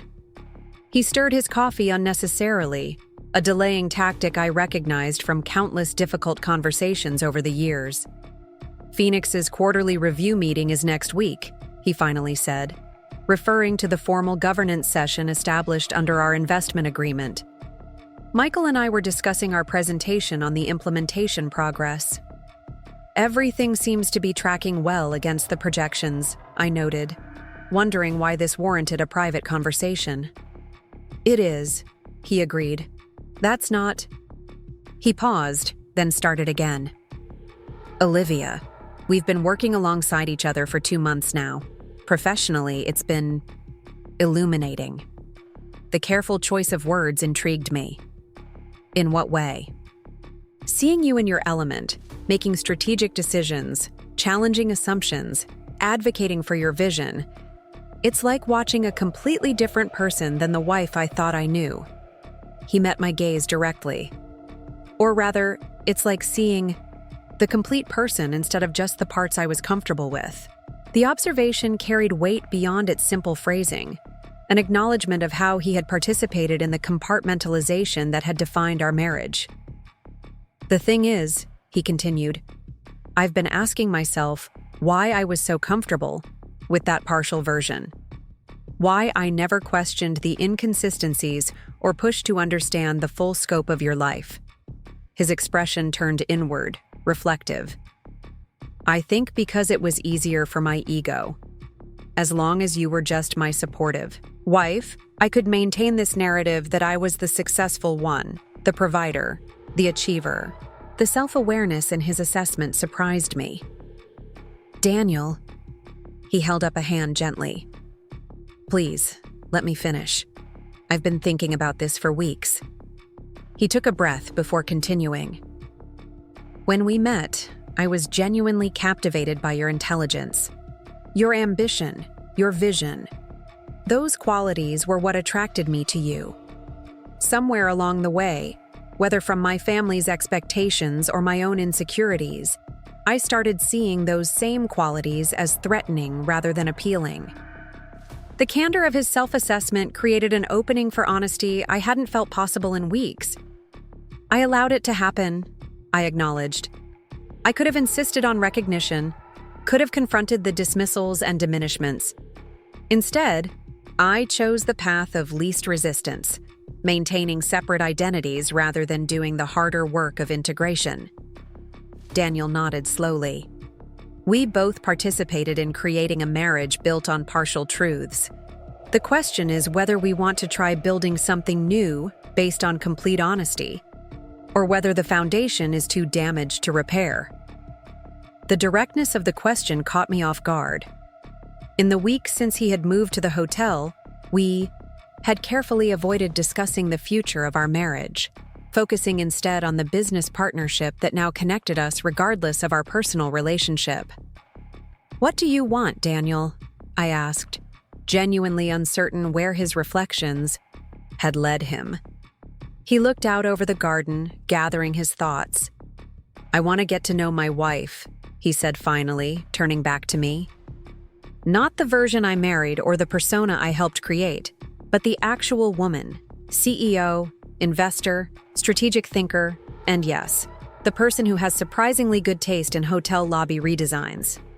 The small joke, a reference to a minor disagreement we'd had over a design element that his choice had ultimately proven correct about, broke the tension slightly. "That would require us both to change patterns established over 10 years, I pointed out.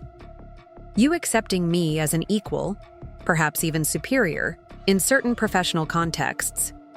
Me not automatically subordinating my perspective to maintain harmony." "I know," he acknowledged. "I'm not suggesting it would be easy. But working together these past 2 months has shown me glimpses of what might be possible. A partnership where we each bring our full selves to the table, complementary strengths rather than predetermined roles. His vision was appealing, but remained theoretical rather than tested. Professional collaboration under the structured framework of a business partnership was different from the intimate daily negotiations of marriage. "I'm not asking for an immediate decision," Daniel clarified, seeming to read my hesitation, "or even a return to living together right away. But perhaps we could start with something simpler. Dinner once a week, not as Martinez hospitalities. Marketing director and Phoenix Capital's CEO, but as Daniel and Olivia, getting reacquainted without either the illusions of the past or the pressures of family expectations." The proposal was thoughtful. A gradual exploration rather than a grand reconciliation gesture.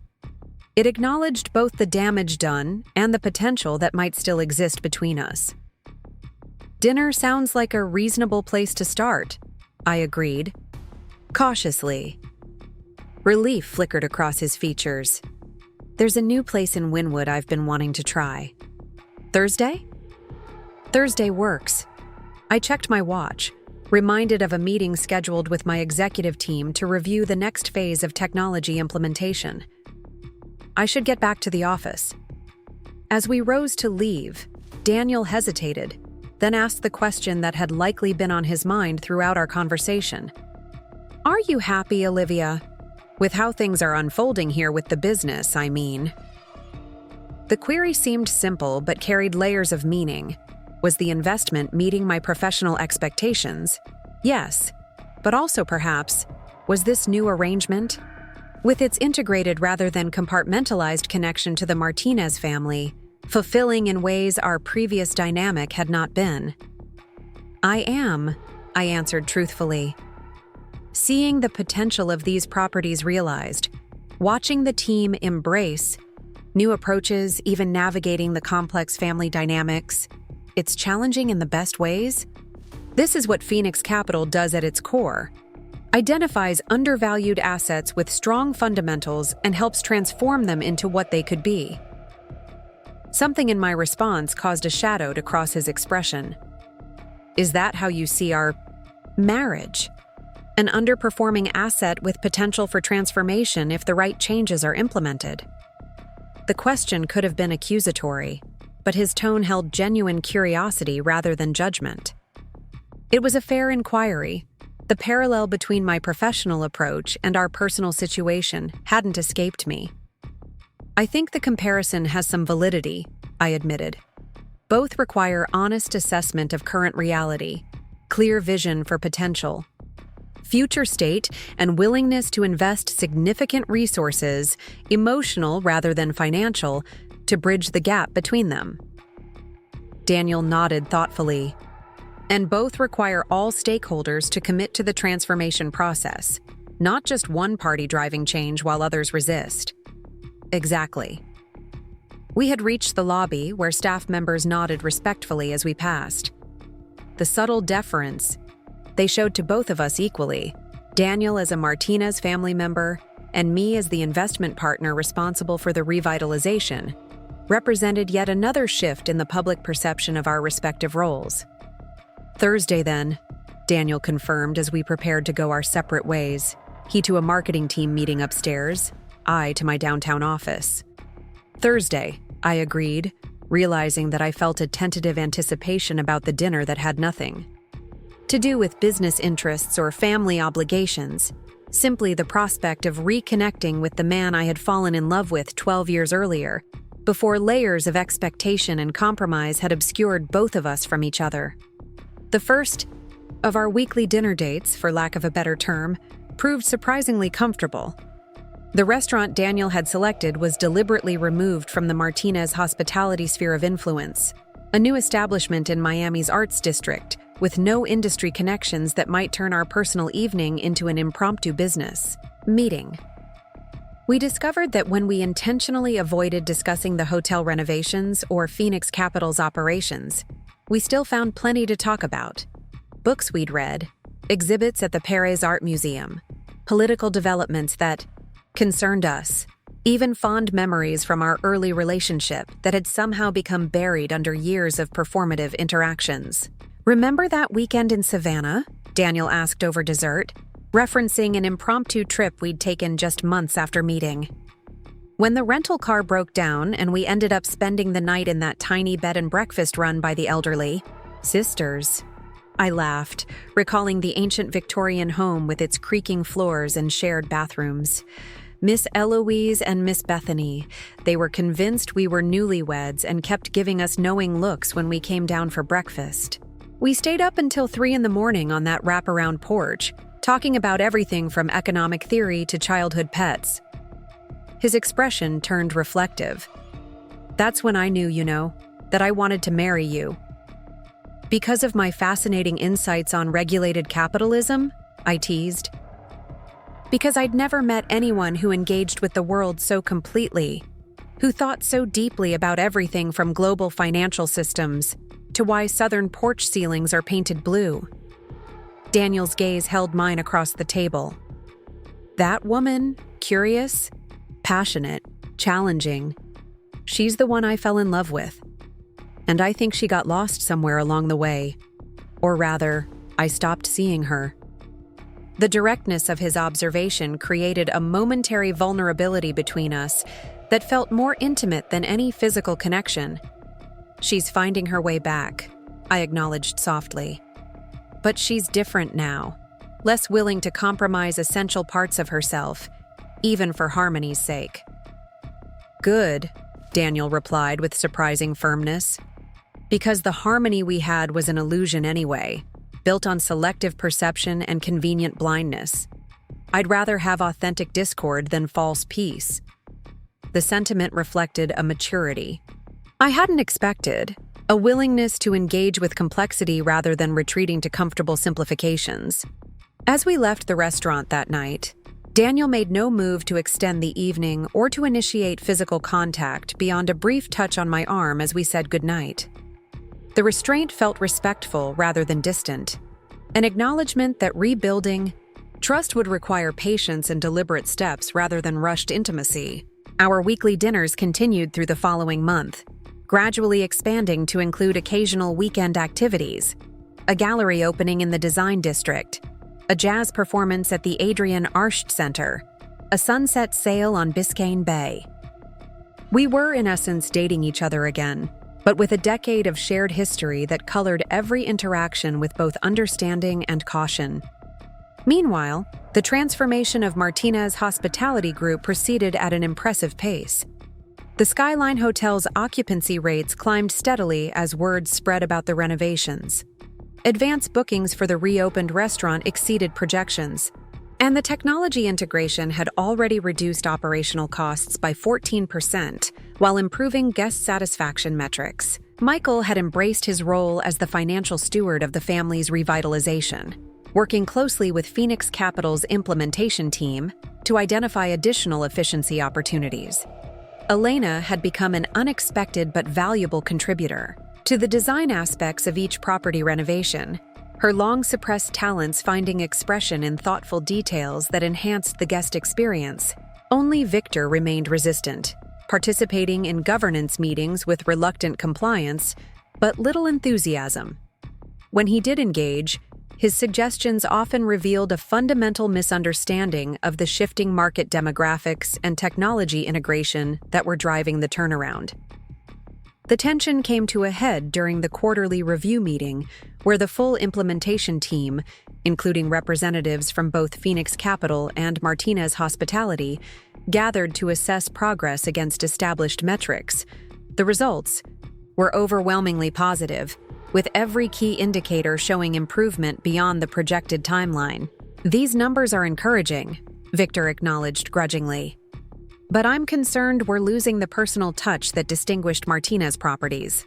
Just yesterday, I observed a guest checking in without ever speaking to a front desk agent. That guest used the mobile check-in option," Michael explained patiently. "It's an additional service option, not a replacement for personal interaction.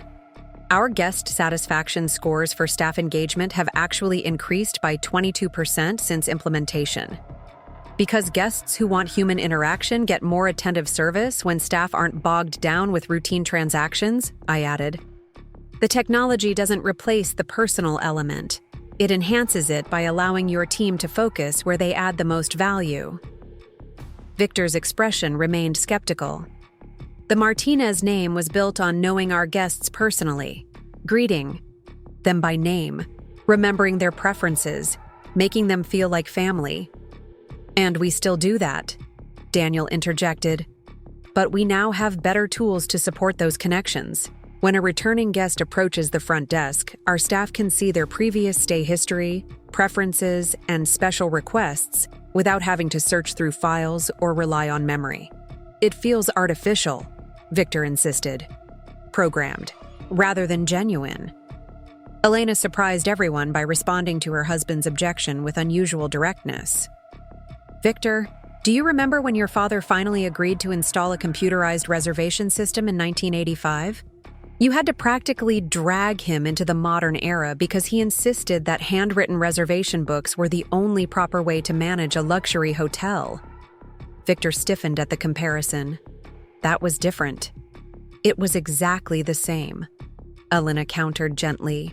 Change that felt like abandoning tradition, but was actually about enhancing it. The Martinez touch isn't defined by which tools we use, it's defined by the care and attention behind them. Her perspective, delivered with the authority of someone who had witnessed the family business evolve across decades, silenced Victor's objections more effectively than any data point or financial projection could have. The meeting concluded with approval for the next phase of implementations, including the launch of a loyalty program specifically designed for the boutique luxury market segment, Martinez Hospitality now targeted. As the team dispersed, Daniel caught my eye across the conference room, a silent invitation to linger. When we were alone, he leaned against the polished conference table, an air of satisfaction evident in his relaxed posture. That went better than expected. Your mother's intervention was particularly effective, I noted. Victor seems to listen to her perspective more than he used to. Daniel nodded thoughtfully. Their dynamic has shifted since the investment. Dad's still adjusting to Mom having opinions about business matters, but he can't deny her historical perspective. She was there for every major transition the company has navigated. She's finding her voice, I observed. It's remarkable to watch. Like mother-in-law, like daughter-in-law? Daniel suggested with a hint of a smile. The comparison wasn't entirely accurate. Elena was reclaiming a voice long suppressed, while I was integrating divided aspects of myself. But the parallel had some validity. Both of us were demanding recognition beyond the limited roles we had previously occupied in the Martinez family structure. Speaking of finding voices, Daniel continued, his tone shifting to something more personal. I've been thinking about our living situation. The subject hadn't come up directly in our weekly dinners, though the question of our future had hovered in the background of our gradual reconnection. The hotel suite made sense initially, he explained, with the renovations requiring late nights and early mornings. But we're past that phase now, and I'm wondering what happens next. What would you like to happen next? I asked, curious about his vision rather than immediately offering my own. Daniel considered the question carefully. I'd like to come home, he said finally. Not necessarily to resume exactly where we left off, but to continue this rediscovery process in a shared space rather than separate ones, if you're open to that. The proposal was significant, a concrete step beyond our careful weekly encounters toward rebuilding a shared life. I took a moment to examine my own feelings about the prospect.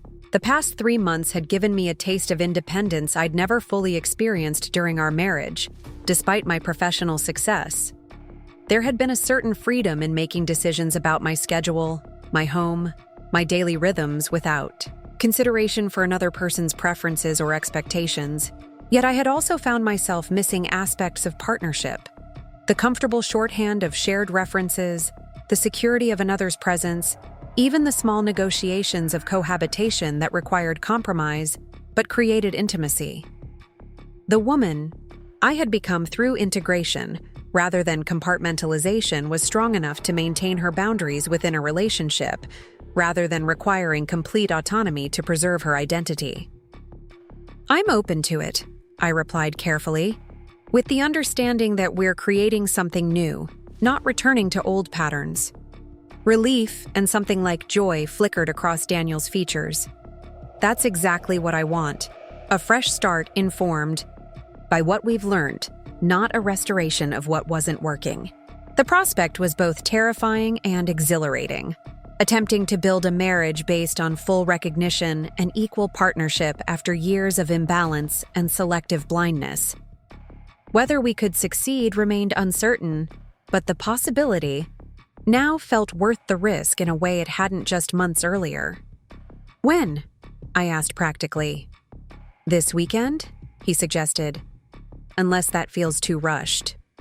I considered the timeline. "Sunday," I decided. "I have meetings in New York Thursday and Friday. That would give me Saturday to prepare." Daniel nodded, accepting this practical consideration as part of our new reality. Two professionals coordinating schedules rather than one accommodating the other. "Sunday it is." As we left the conference room together, I found myself reflecting on the parallel trajectories of Martinez Hospitality Group and our marriage. Both had required honest assessment of dysfunctional patterns, both had necessitated significant investment in new approaches, and both remained works in progress, promising but not yet proven sustainable. The coming months would reveal whether the transformations we had initiated in both spheres could endure beyond the initial enthusiasm of renewal. But for the first time since the champagne glass had shattered against the Skyline Hotel's marble floor, I felt genuinely hopeful that integration of business and family, of personal and professional, of past and future, might actually be possible. 3 years had passed since the night I revealed my true identity at the Skyline Hotel. Miami's sultry evening air carried the scent of jasmine as I stood on the rooftop terrace of the same hotel, now transformed into one of the city's most sought-after luxury destinations. Below me, the hotel's courtyard glowed with strategically placed lighting that highlighted the lush tropical landscaping while guests enjoyed cocktails around the reimagined pool area that architectural magazines had recently featured as a masterpiece of contemporary design that respected historical elements. The Skyline's revitalization had exceeded even our ambitious projections. Occupancy rates consistently outperformed competitors. The restaurant had earned a Michelin star in the guide's recent expansion to Miami, and the property had become a case study in successful boutique hotel repositioning that industry conferences frequently highlighted.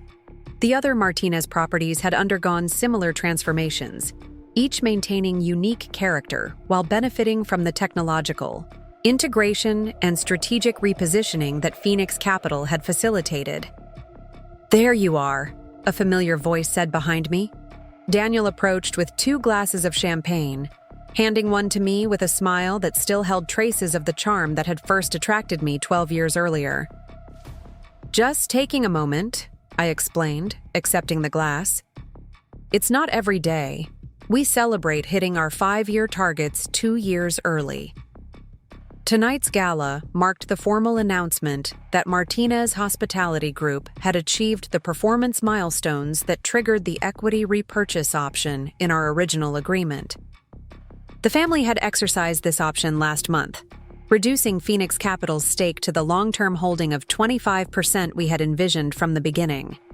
The celebration represented not just financial success, but the completion of a transformation journey that had reshaped both the company and the family behind it.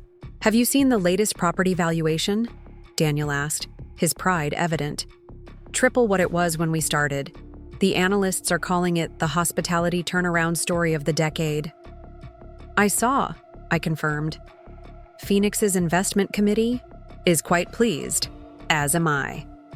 My role had evolved significantly over the past 3 years. While maintaining oversight of Phoenix Capital's hospitality investments, I had gradually shifted my focus toward the women-focused venture fund Sophia and I had launched 18 months earlier.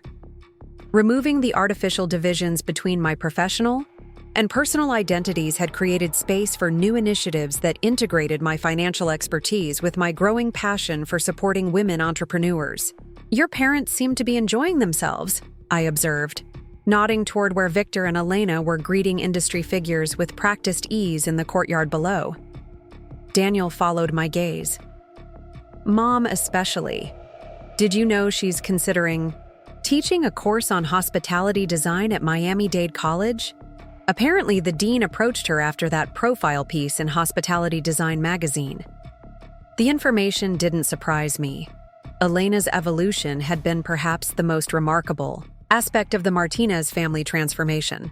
After initially contributing to the Skyline's redesign, she had gradually taken on formal responsibility for the aesthetic direction of all Martinez properties. The portfolio now featured her distinctive touch, elegant without being ostentatious, contemporary while honoring historical elements, uniquely reflective of each property's location and character. Victor's adaptation had been slower but ultimately significant. The initial renovation success had gradually softened his resistance, particularly as industry recognition and financial results validated the new approach. He had eventually settled into a role as the company's ambassador, leveraging his decades of relationships and institutional knowledge while ceding operational control to the next generation. "And Michael's announcement?" I asked, referring to the succession plan that had been finalized earlier that week. "Going public tonight," Daniel confirmed, Dad's officially naming him CEO during the formal presentation, though I suspect most people already know. The leadership transition had been carefully orchestrated over the preceding year. Michael's financial acumen and newfound appreciation for technology integration made him the natural choice to lead the company forward. Daniel, somewhat surprisingly, had been the one to suggest the arrangement, recognizing that his own strengths and interests aligned better with his current role heading brand strategy and creative direction than with overall company leadership. "How does it feel?" I asked, studying my husband's expression. "Not being the heir apparent after all?" Daniel considered the question thoughtfully, a habit of reflection he had developed over our years of rebuilding. "Liberating, actually. For so long, I measured my worth by whether I was living up to Dad's expectations, following the path he envisioned. Now I'm doing what I genuinely love and excel at, without that pressure." The personal growth in his response exemplified how profoundly our relationship had changed. The Daniel I had married would have viewed stepping aside for his brother as failure. The man standing beside me now saw it as alignment of talents with appropriate roles. "Besides," he added with a smile, "between my role here and my involvement with your venture fund, I have plenty to keep me challenged." His advisory position with Phoenix Women's Fund had been another unexpected development in our reconstructed marriage. Daniel's marketing expertise had proven valuable to the female founders we supported, helping them refine their messaging and brand positioning for maximum impact. The arrangement had initially raised eyebrows among some investors, but results had quickly validated the approach. "Speaking of challenges," I said, "Sophia texted that the biotech startup we're considering for Series A funding just published their preliminary results. Apparently, the efficacy rates are even higher than projected." Daniel nodded with genuine interest. "That's Sandra Moreno's company, right? The one developing targeted cancer therapies?" "Yes. If these results hold up, their approach could revolutionize treatment protocols for certain aggressive cancers." "Remarkable," he acknowledged. "From your description of their technology, it sounds like exactly the kind of breakthrough innovation the fund was created to support." The ease with which we now discussed my professional work, his genuine engagement with the details rather than polite disinterest, remained one of the most meaningful changes in our relationship. The path to this integration hadn't been smooth or linear. Daniel's return to our shared home 3 years earlier had marked the beginning of an often challenging reconstruction process. Old habits had resurfaced unexpectedly in those early months. His occasional lapse into dismissiveness when distracted, my tendency to withhold professional concerns rather than burdening our fragile new equilibrium. We had established a standing appointment with a couples therapist, not because we were in crisis, but because we recognized that rebuilding required skills neither of us had fully developed. Mr. and Mrs. Martinez? A staff member appeared at the terrace entrance. The presentation will begin in 15 minutes. Mr. Martinez Sr. is asking for you both. We'll be right down, Daniel assured him. When we were alone again, Daniel turned to face me fully, a certain solemnity in his expression. Before we go down there and celebrate this milestone, I want to say something. I waited, giving him space to gather his thoughts. 3 years ago, when that champagne glass shattered, I thought my world was ending, he began. Finding out my wife had been living a separate professional life, that she was actually the chairperson of an investment firm considering involvement with my family's business. It felt like the ultimate betrayal. The memory of that night remained. Vivid for both of us, though the raw emotions had long since transformed into something more complex. What I couldn't see then was that the real betrayal had happened gradually, over years, Daniel continued. Not you hiding your professional identity, but me becoming so comfortable with a diminished version of you that I never questioned the inconsistencies. Never wondered about the woman I had fallen in love with and the parts of her that seemed to have disappeared.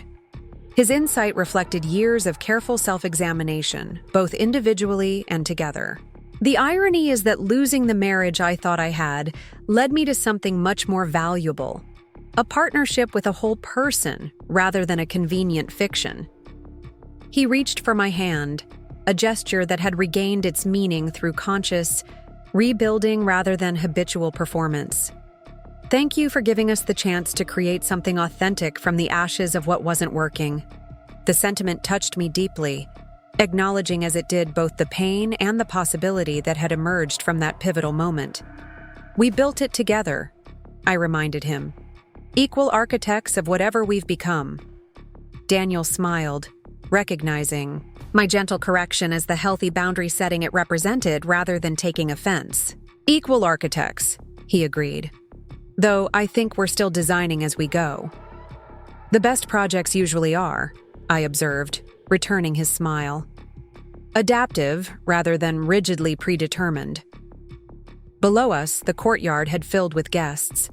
Industry, leaders mingled with loyal customers and business partners who had supported the Martinez properties through their transformation. In one corner, I spotted Sophia deep in conversation with Elena, likely discussing the design course opportunity. Michael stood with a group of financial executives, his confidence evident in his relaxed posture and engaged expression. Victor moved through the crowd with practiced charm, the proud patriarch preparing to publicly affirm the company's new direction by naming his younger son as successor. The gathering reminded me of how far we had all come since that fateful night. Not just the business transformation, impressive as it was, but the profound shifts in family dynamics and personal identities that had accompanied it.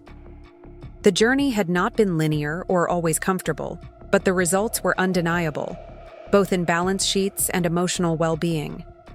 Our path back to each other had begun with those weekly dinner dates, carefully neutral territory where we could rediscover each other beyond the roles we had unconsciously adopted. I remembered the awkwardness of our first evening, the careful distance we maintained, the tentative exploration of topics beyond the hotel renovation or Phoenix Capital operations. But beneath the caution had been something genuine, a curiosity about who we had become and whether those people might still connect in meaningful ways. Each subsequent dinner had peeled back another layer of performance, revealing glimpses of our authentic selves that had been obscured by years of comfortable patterns. We had rediscovered shared passions for architecture, for innovative business models, for the complex social dynamics of emerging Miami neighborhoods that had fallen away amid the daily performance of our prescribed roles. When Daniel had moved back into our home, we had been deliberate about establishing new patterns rather than defaulting to old ones. We rearranged furniture, creating a dedicated office space for me that acknowledged my professional needs rather than hiding them. We established explicit agreements about how and when work would enter our personal space, replacing unspoken expectations with clear communication. Most importantly, we developed rituals of connection that honored our independent identities while nurturing our shared bond. These efforts had been supported by our work with Dr. Patterson, the relationships therapist whose guidance had proven invaluable during the reconstruction process. Her framework of conscious partnership had given us tools to recognize when we were slipping into old patterns and strategies to redirect toward healthier interactions. The weekly sessions had eventually tapered to monthly check-ins, not because the work was complete, but because we had internalized enough of the skills to navigate most challenges independently. I've been thinking about Dr. Patterson's question from our last session, Daniel said, interrupting my reflections, about what aspects of our rebuilt relationship I value most. And, I prompted, curious about his conclusion. The authenticity, he replied without hesitation. Living with a whole person is infinitely more interesting than living with a carefully edited version, even when that wholeness includes challenging perspectives or competing priorities. I nodded, understanding exactly what he meant. The complexity is the point. That's what creates the depth. Exactly. When I think about how I used to expect you to subordinate your intelligence, your ambition, your entire professional identity to make my ego more comfortable, he shook his head, genuine, dismay at his former perspective evident in his expression. What a waste that was. Of your talents, yes, but also of the potential richness in our connection. The insight demonstrated how profoundly his understanding had evolved. The Daniel who had casually introduced me as his trophy wife would have been incapable of recognizing what had been lost in that diminishment. Not just to me, but to us both. It wasn't entirely your fault, I acknowledged, continuing our practiced honesty. I participated in creating that dynamic. I chose ease over authenticity, harmony over truth. I was complicit in my own erasure. Perhaps, he allowed, but I created an environment where that choice seemed necessary, where your full self wasn't welcomed or celebrated. This kind of nuanced accountability had become characteristic of our rebuilt relationship.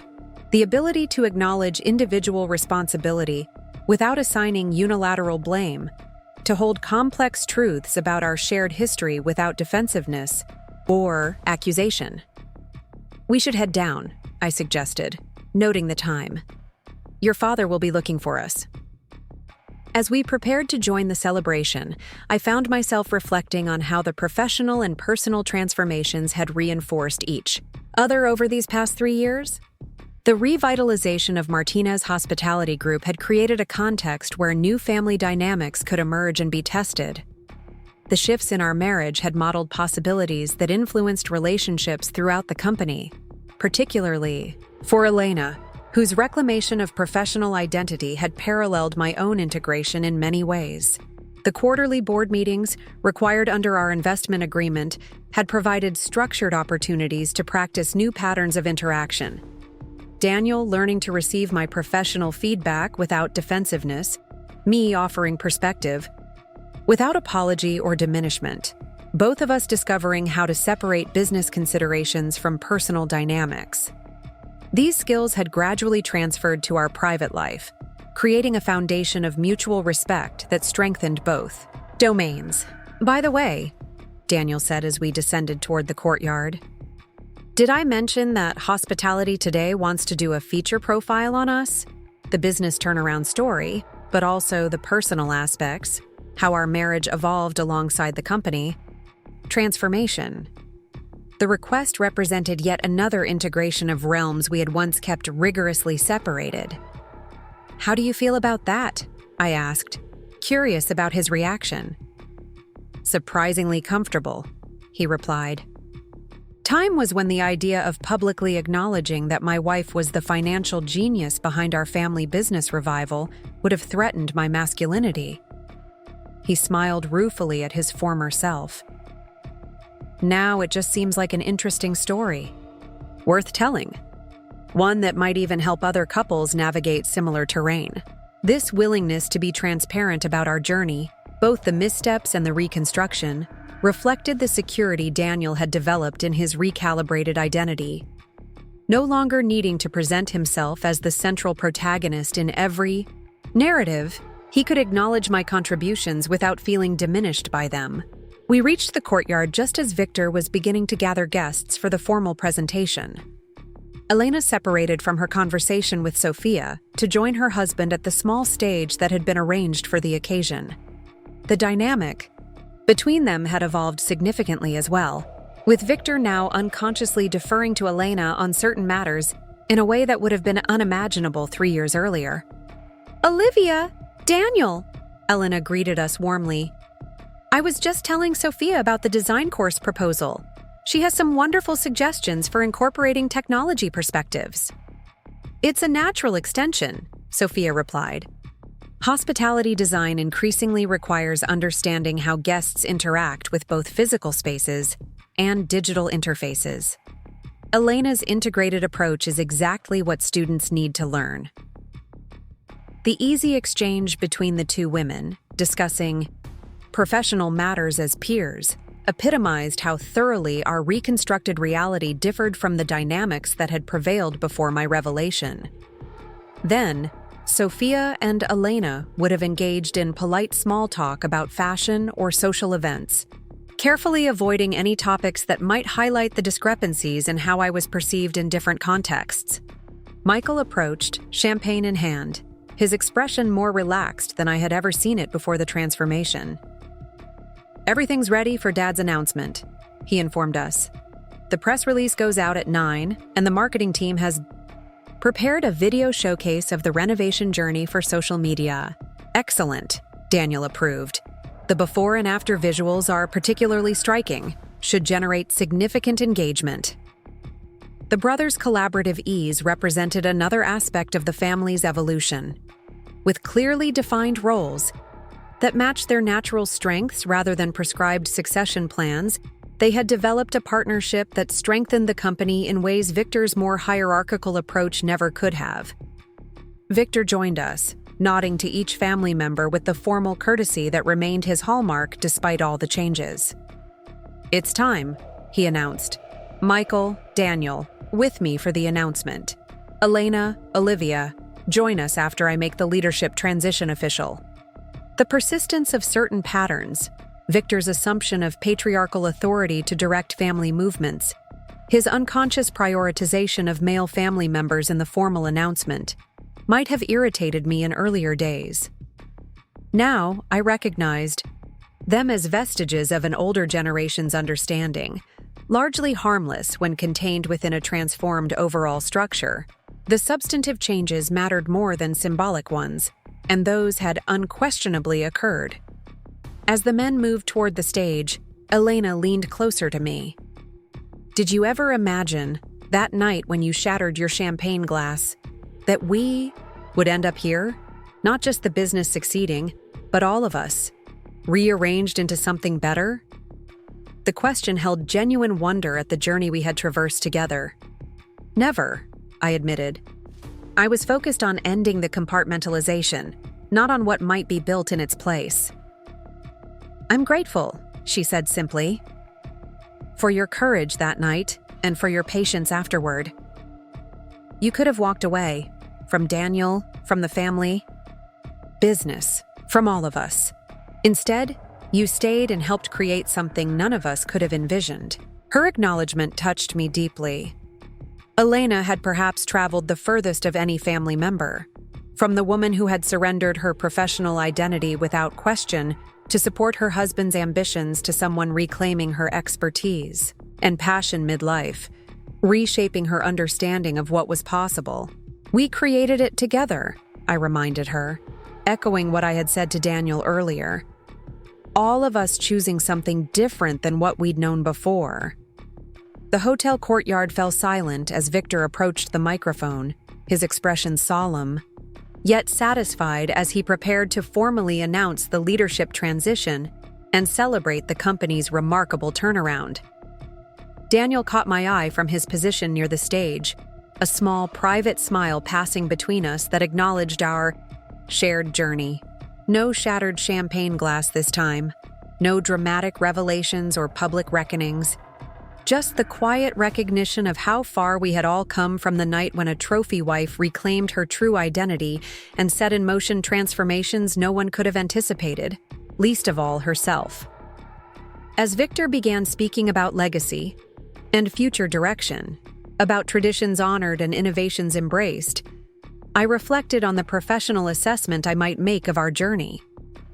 Like any successful investment Phoenix Capital had undertaken, the transformation of Martinez Hospitality Group had required clear-eyed evaluation of existing assets, strategic allocation of resources, patience through the implementation phase, and willingness to adapt as new information emerged.